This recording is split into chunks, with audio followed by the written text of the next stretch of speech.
Não, você está errado, porque se você continuar nesse dodói, nesse mimimi, meu irmão, você não vai ser transformado, minha irmã, você não será transformada. Se o cristão dentro da igreja não pode ouvir um não do seu líder, ele não foi transformado, porque Deus não fala assim o tempo todo. Está na hora de transformação. Quem sabe entrar o ano de 2026 fazendo um plano de transformação. Eu serei transformado, eu serei uma nova criatura, eu transcenderei o normal, eu não serei mais isso, mas eu serei aquilo que Cristo quer que eu seja.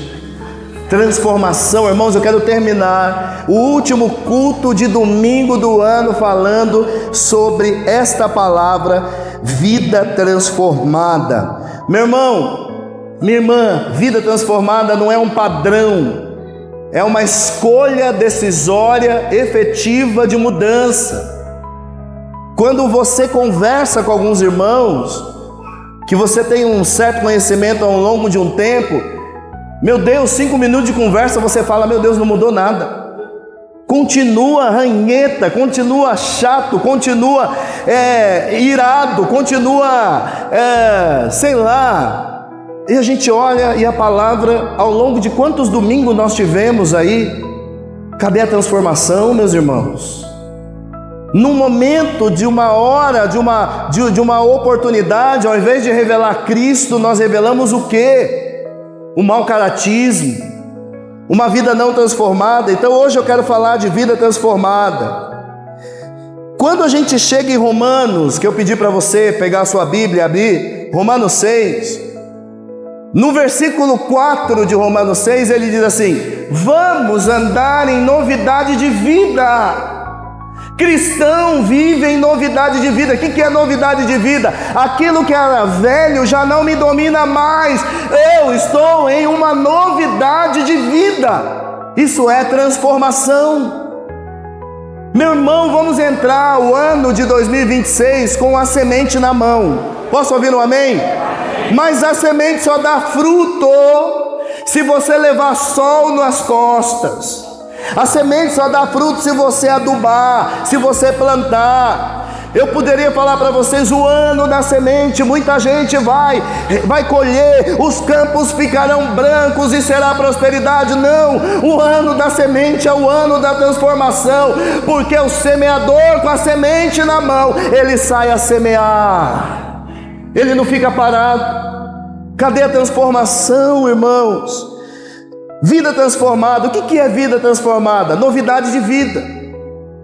Quando eu comecei o ano de 2025, primeiro dia de janeiro do ano de 2025, e hoje vamos fazer uma análise. Será que do dia 1º para o dia de hoje é dia 28? 1º de janeiro para 28 de dezembro, tanto que você mudou. E aí? E aí você pergunta para a pessoa que... Porque assim, aqui na igreja é fácil. Mas vai lá perguntar com quem está lá, o filho, vamos lá perguntar para os pais. Mudou? Parou de ranhetar? Está guardando o tênis? Não está deixando mais na sala? É rebelde ainda? Mudou? De 1º de janeiro a 28 de dezembro você teve muito tempo. É hora de rever. Vida transformada é novidade de vida. Posso ouvir um amém? Amém. Lá em Romanos 6, para não ficar só nas minhas palavras, versículo 4 diz exatamente isso. Portanto, fomos sepultados com ele na morte por meio do batismo, a fim de que, assim como Cristo foi ressuscitado dos mortos mediante a glória de Deus, também nós vivamos novidade de vida. Amém, irmãos? Amém. Vem cá, irmão Edson. 1º de janeiro, o irmão, você cumprimenta, ele está aqui, ó. Paz do Senhor, irmão. Amém. Amém. 28 de dezembro, você cumprimenta o irmão. Paz do Senhor, irmão. Amém. Novidade de vida? Só que não. Não estou falando de euforia. Estou falando que quando Cristo habita em mim, eu tenho algo para oferecer para o mundo.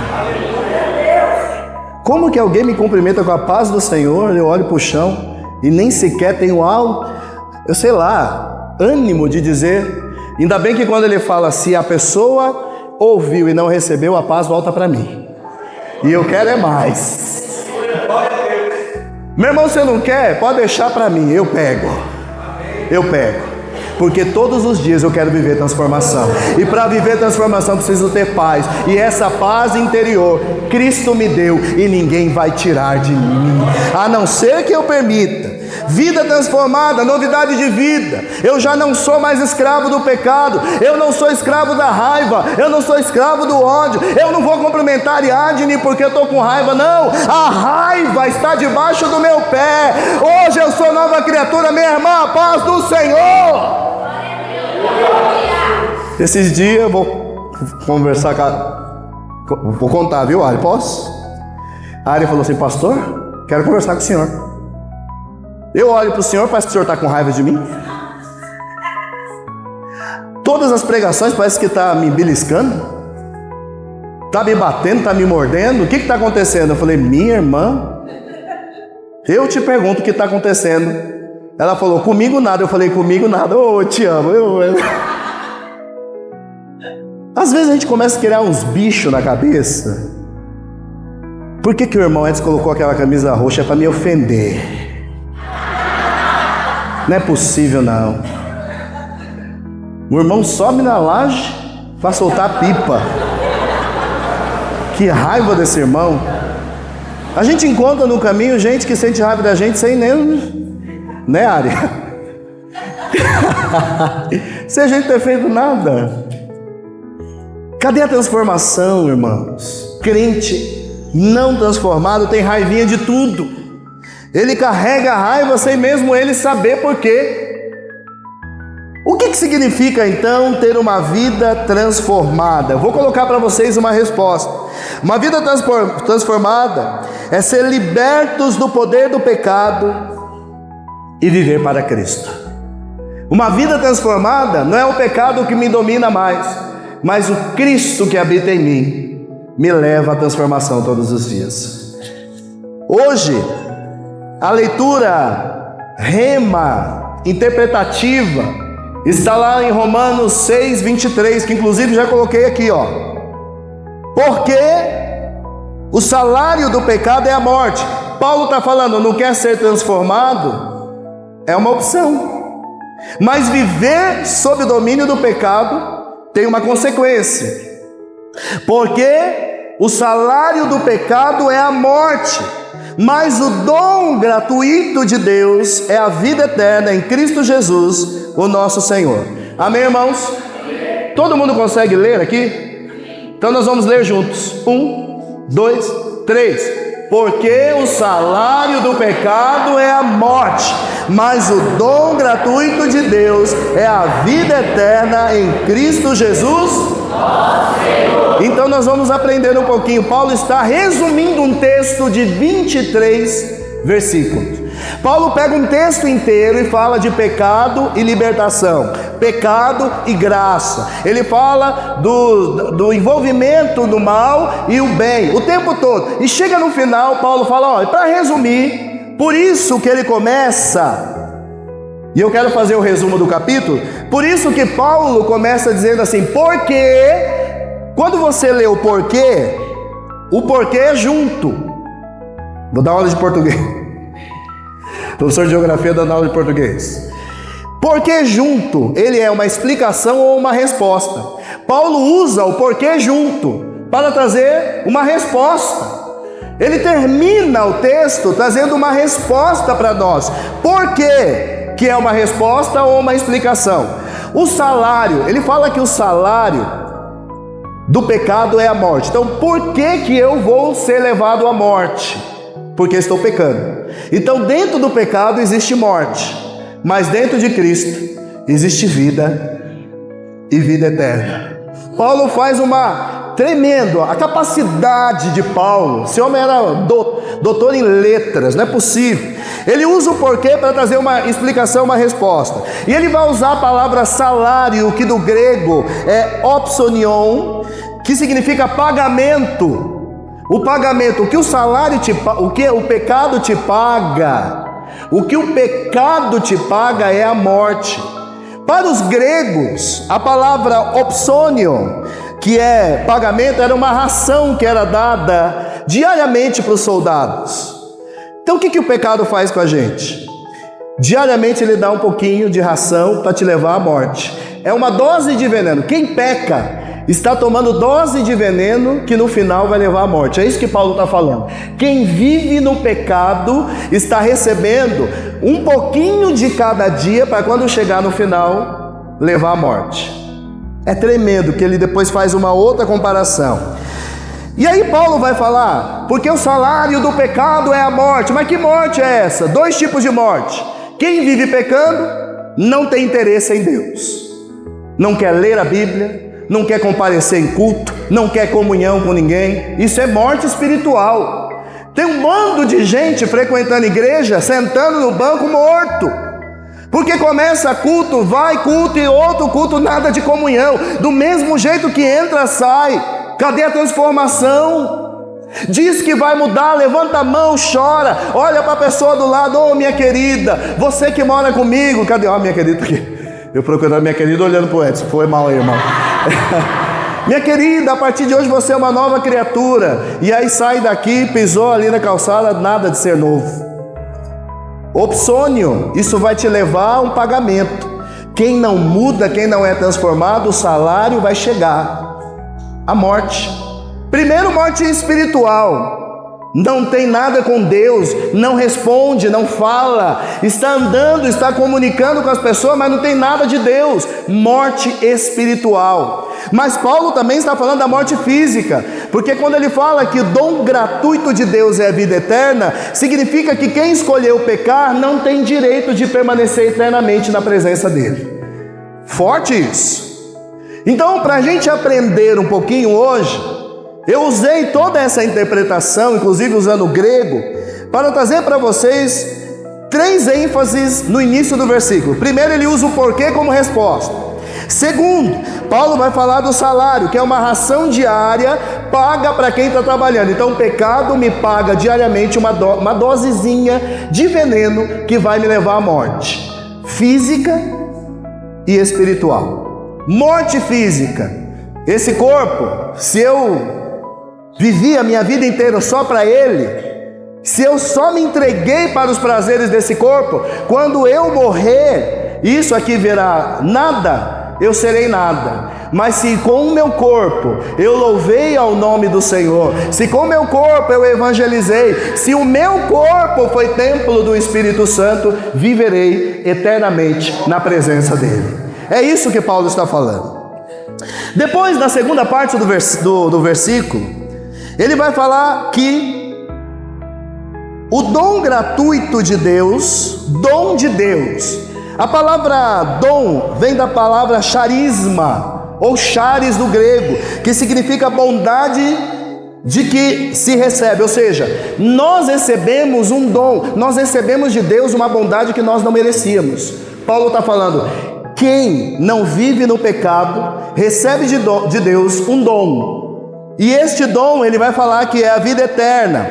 Mas Paulo, quando fala da vida eterna, ele fala, a vida eterna que está na tenda da paz. É isso que Paulo diz? É isso que Paulo diz? A vida eterna que está na igreja católica? A vida eterna que está em Maomé, que está no Papa? Não. A vida eterna que está em Cristo Jesus. Então, Cristo contém a vida eterna. Se eu quero viver eternamente na presença do Senhor, eu preciso aceitar o Cristo Messias, Jesus Cristo, como meu único e suficiente Salvador, porque nele contém a vida eterna. É isso que Paulo está falando. Em Cristo Jesus, o nosso Senhor, ele termina dizendo que Jesus é nosso Senhor. Mas a palavra Senhor no grego é Kyrios, que não é Senhor para mandar, mas é Senhor mestre para ensinar o verdadeiro e único caminho. Quem vai ler o original do grego, fazendo uma exegese da palavra, vai entender que ser escravo de Jesus não significa Jesus mandar na minha vida, significa Jesus ser o meu mestre para me comandar aonde eu coloco a planta dos meus pés, as escolhas que eu vou fazer, os amigos que eu terei, o meu relacionamento. Eu tenho o Senhor como meu Senhor de fato, porque Ele é Kyrios, Ele é o meu mestre, Ele me ensina o caminho da eternidade. Ele me ensina o caminho da eternidade. Amém, irmãos? Eu quero falar também que a transformação de vida revela se receberemos o salário ou o dom. Eu quero terminar essa ministração fazendo um apelo para que você use a sua mente agora para perceber a sensibilidade deste versículo. Porque o salário do pecado é a morte, mas o dom gratuito de Deus é a vida eterna. O que ele está falando? Eu tenho duas recompensas. Se eu escolher viver no pecado, eu tenho o salário é a morte. Mas se eu viver, e se a minha escolha é viver em Cristo, eu receberei o dom, e o dom significa vida eterna. Qual que é o desafio que eu quero fazer nessa manhã na sua vida? Que você, ao olhar para você mesmo, revele-se a si mesmo, respondendo para você se a caminhada que você está escolhendo para a tua vida é o salário ou o dom. As suas atitudes estão te levando para receber o salário ou o dom? Vou te ajudar, vamos lá. A Bíblia diz que quem anda no pecado, quem escolhe viver deliberadamente, porque não é bem assim como o pastor está falando, não é dessa maneira, não, é uma coisa mais suave. Hoje nós vivemos na graça, toda vez que eu pedir perdão vai dar tudo certo, Ele vai me perdoar. Paulo diz que não. Paulo nos diz que, pelo contrário, se eu vivo na graça, não sou mais escravo do pecado. Eu tenho pela minha vida o comando excelso, supremo, desse Deus Criador, que me leva ao dom, e esse dom é a vida eterna. Hoje, eu me deparo com uma igreja, e eu quero colocar todos nesse balaio, eu me deparo com uma igreja que pouco se debruça na leitura. Se nós fizéssemos uma pesquisa entre a juventude hoje, a formação de grande parte dos jovens na literatura bíblica é baseada em podcast e não em leitura. E aí, a gente fazendo uma análise crítica de tudo isso, a conduta que a igreja está tomando, ela merece uma atenção de quem está no altar. Porque pregar a palavra significa trazer para a igreja a condição de uma realidade. E a realidade Paulo trouxe no versículo 23. Meu irmão, é ótimo nós cuidarmos de nós. É ótimo nós fazermos escolha pensando no nosso prazer. É ótimo nós termos uma vida que nos leva a uma satisfação moral, uma satisfação material, uma satisfação dos prazeres. É ótimo, é maravilhoso. Mas isso tudo vai me levar para onde? Se eu pensar só nessa satisfação, isso vai me levar para onde? Agora Paulo está falando, para além disso, para além dos prazeres, para além dos desejos, para além dos teus sonhos, existe também uma outra realidade, a realidade espiritual. E aí entra o dom gratuito de Deus.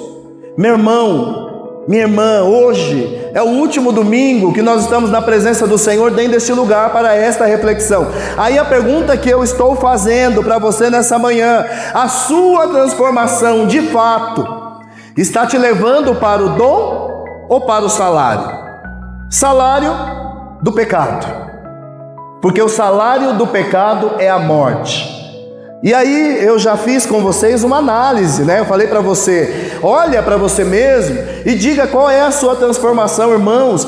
Em tese, levando ao pé da letra, poucas transformações. Muita emoção se aflora e pouca transformação se revela. Estávamos aqui no culto de Natal, na terça-feira, E naquele momento do culto de Natal, eu falei assim para Deus, eu falei, interessante, Senhor, na ministração de Natal eu quero fazer uma homenagem. Eu quero dizer para essas pessoas que estão aqui, que existe uma promessa, o nascimento de Cristo, que é uma promessa que já foi cumprida, é uma promessa que nós já se apropriamos, que a humanidade já experimentou essa promessa, e aquilo começou a arder no meu coração, falando de promessa, falando de alcançar essa liberdade em Cristo, Jesus se revelando, aquilo que era verbo se fez carne, de repente, apelo. 2 pessoas aceitaram Jesus. O que significa isso? Ainda, através da palavra, nós estamos alcançando vidas, e essas vidas desejam ser transformadas, e maior será a transformação se ela entrar dentro desta igreja e se deparar com pessoas transformadas. Amém, irmãos? Eu vou me transformar se eu conviver com o Otávio, que é transformado, com a Jaqueline, que é transformada, porque se eu transformado começar a olhar para aquele que está dentro da igreja e não é transformado, ai daquele que é pedra de tropeço. Estou falando hoje isso, para que você se coloque espiritualmente na vontade de Deus. É época de transformação. Meu irmão, até findar o ano ainda dá tempo de algumas coisas na sua vida ser revista. Examine-se, pois, o homem a si mesmo, e depois coma do pão e beba do cálice. Ainda no ano de 2025, está na hora da gente fazer uma varredura. Vai lá nas suas redes sociais, o que está te levando para o salário, o que está te levando para o dom. É simples. Essa postagem provocativa que você colocou revela que você é transformada. Essa exposição do teu corpo na rede social revela que você é uma mulher transformada. Essa provocação que você está fazendo contra o teu irmão revela a transformação, ou está te levando para o salário do pecado? Meu irmão, às vezes dentro da igreja, ao invés de mostrarmos transformação, eu não estou conversando com meu irmão. Estou de mal. Tem crente de mal. Você já viu? Essa é novidade. E o irmão que está de mal, ele vai cantar: meu coração é teu. Aí ele começa: de mal do irmão. Que cristianismo é esse? Que o irmão se conforma de entrar na igreja com raiva do pastor. Ainda bem que você não teve conformar. Já que... Pastor, o que está acontecendo? Me diga, não sei. Qual é a transformação? Hoje, 28 de dezembro, você está igual a 1º de janeiro de 2025. Não dá para cantar meu coração é teu, porque é mentiroso, é hipócrita. O verdadeiro cristão olha para aquele cristão de 1º de janeiro e fala: hoje os meus pés estão firmados na rocha, eu combati o bom combate este ano e nada me afastou da presença do Senhor. Ontem o irmão me mostrou que é cristão mesmo. Ele olhou para uma atitude que ele teve e me falou assim: pastor, me envergonho, não tenho nenhum prazer no que eu fiz, e eu vou dizer uma coisa para o Senhor: por estar envergonhado eu preciso me refletir, e eu tenho total ciência do meu erro. Isso é vida transformada. Isso é vida transformada. Agora, quando a gente coloca debaixo do tapete, isso aqui não é importante, falar com o irmão não é importante, deixar de ler a palavra não é importante, e aí eu estou caminhando para um salário, e o salário é a morte. Primeiro, a morte espiritual, porque eu falo, Deus não me ouve, eu não ouço Deus, o canal está interrompido. Morte espiritual. Igreja já não me satisfaz mais. Aliás, quem é morto espiritual, igreja para ele é um lugar de fornecimento da vontade dele. Mas quem é espiritual, quem tem ouvidos, ouve o que o Espírito está dizendo às igrejas. Está na hora de nós desenvolvermos essa mentalidade. Hoje, último domingo, olha aí, dia 28, você vai levar para a tua casa a seguinte pergunta: mudei de 1º a 28, e segundo, o que eu estou fazendo está me levando para o salário da morte ou para o dom gratuito de Deus, que é a vida eterna? Está na hora da gente refletir nisso.